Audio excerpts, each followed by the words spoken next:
Hello, this is 6 Minute English from BBC Learning English. I'm Georgina. And I'm Rob. Do you have a good memory, Rob? Can you remember people's names or where you left your car keys? Well, I can remember people's faces, but I have a terrible memory for names.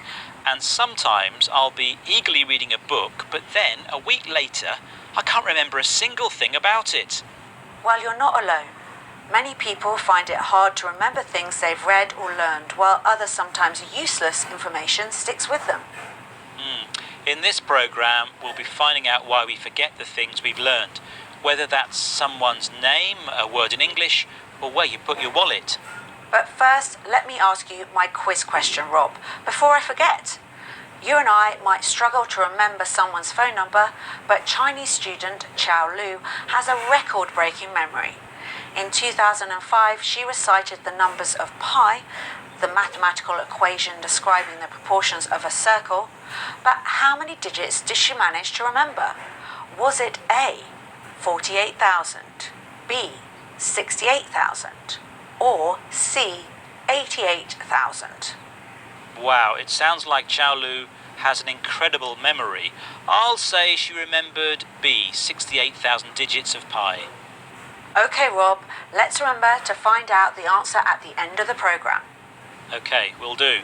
Now, someone like Xiao Lu might have a photographic memory, the ability to remember things in exact detail, like looking at a photograph. But for the rest of us, things are more complicated.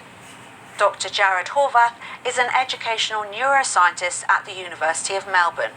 According to him, there are 2 rules which explain how we remember information.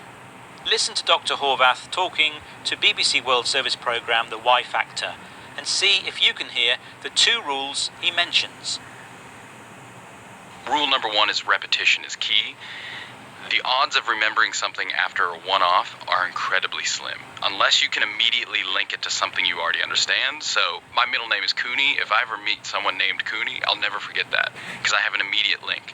But if I meet someone named Joe, So a one-off is, we all pretty much suck at it, unless we focus. So rule 2 then becomes we remember what we focus on. The first rule for remembering is repetition. The odds, meaning the probability of remembering something, are low if you learn it as a one-off, something that only happens once. Dr. Horvath's second rule is about focus.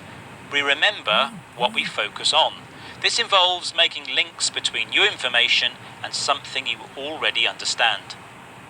These are the most effective methods of remembering, and most of us suck at, or are bad at, other ways of remembering things. Now, of course, one group of people who need good memory is students. Do you remember cramming for school exams, Georgina? Ah, yes, staying up late, trying to revise everything the night before an exam. I remember doing that, but it didn't work. Yes, Dr. Horvath's research found that students who cram for tests forget around 90% of what they studied within 72 hours.